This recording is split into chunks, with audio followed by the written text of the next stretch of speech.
પેલી છોકરીના ચક્કરમાં જો ગાઈસ 3 વાગ્યા છે કમ્પ્લીટ.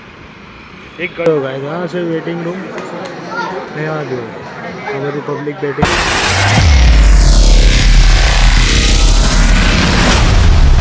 તો hello everyone, welcome back to my new blog. તો ગાઈસ બધાને જય મહાકાળીમાં, જય માતાજી. તો આજના બ્લોગમાં તમારું હાર્દિક સ્વાગત છે. અને 8:30 વાગ્યા છે સવારના ને તમારો ભાઈ નાઈ ધોઈને થઈ ગયો છે રેડી. તો ચાલો આજે આપણે જવાનું છે વડોદરા. તો રોજની જેમ તો નાસ્તો કરી લીધો છે, રેડી બી થઈ ગયો છે, ટ્રેનનો ટાઈમ થઈ ગયો છે. તો થોડી વારમાં નીકળી આપણે ને તમને કરાવું દર્શન માતાજીના. આજે બીજું નોરતું છે ચૈત્રી નવરાત્રિનું, તો દર્શન કરી લેજો. આવું કંઈક સરસ મજાનું નાનું મંદિર બનાવ્યું છે અમે. जय माता दी. ज्योतिष दादा, हम तो रिश्ते में तो हमारे भाई लगते हैं, बट हम इनको बोलते हैं ज्योतिष दादा. हमारा मोटा भाई है, हमें नाम आप्યું છે જ્યોતિષ દાદા. તો દાદાના નામથી બોલાવીએ છે. તો ચલો રોટલી બને છે, રોટલી થઈ જાય એટલે આપણે નીકળીએ આપણે ટિફિન લઈને. તો થોડી ઘણી વાર છે ત્યાં આમાં. તો આ બ્લોગ આપણે કોસંબાથી ઘરેથી ચાલુ કરી દઈશું. ચાલો બને. તો ગાઈસ ફાઇનલી નીકળી ગયો છું. તો ચાલો હવે સ્ટેશને જઈએ ને પબ્લિકમાં હજુ મને શરમ લાગે છે બ્લોગ બનાવવાની. તો ચાલો હવે આગળના સીન પર મળીએ શું થાય છે.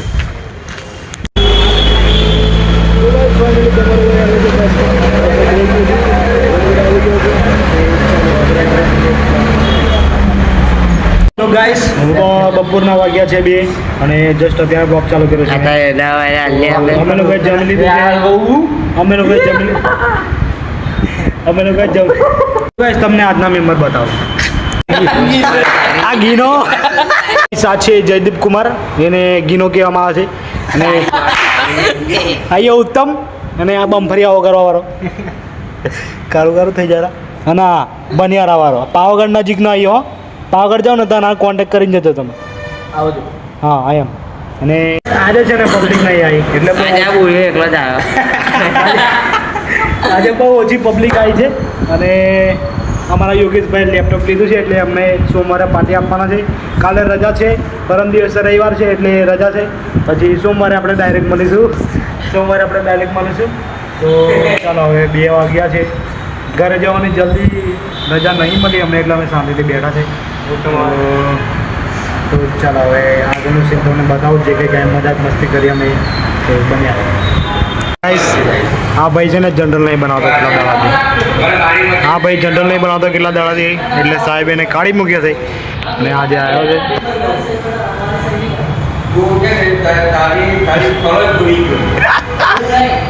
પેલી છોકરીના ચક્કરમાં અહીંયા કે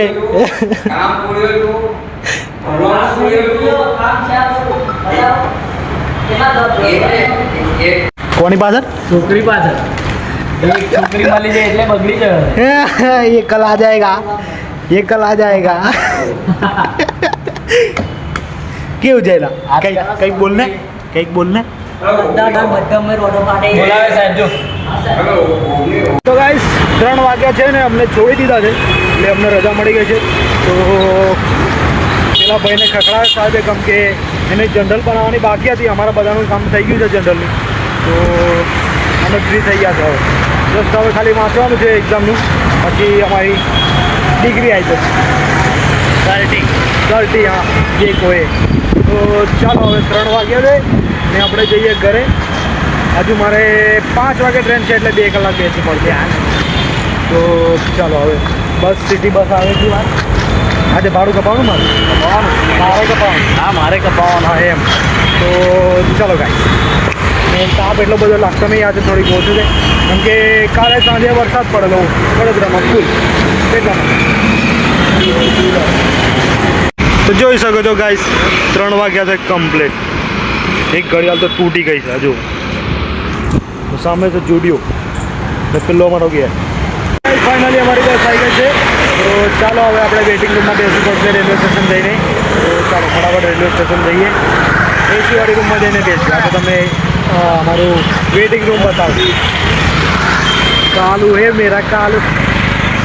તો ચાલો બસ આવી ગઈ છે તો guys finally Vadodara railway station પર આવી ગયો છું ચાલો આપણે જઈએ વેટિંગ રૂમનો માહોલ બતાવો चेन्नई सेंट्रल ફાઇનલી વેટિંગ રૂમમાં આવી ગયો છું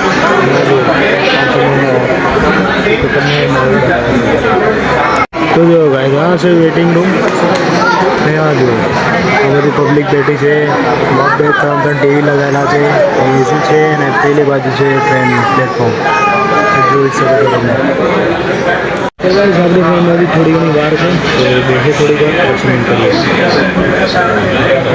ગાઈસ ફાઇનલી પ્લેટફોર્મ નંબર 3 પર આવી ગયો છું તો ચાલો હવે 4:30 વાગ્યા છે તો ધીરે ધીરે આગળ જઈએ અને આપણે આપણી જગ્યા લઈ લઈએ તો તો બધાની જગ્યા રોકવાની હોય છે ગ્રુપમાં છીએ એટલે તો ચાલો હવે આગળ જઈએ વધારે એસીમાં પણ નહીં બેસવાનું પછી મજા નહીં આવે સાહેબ પડેગી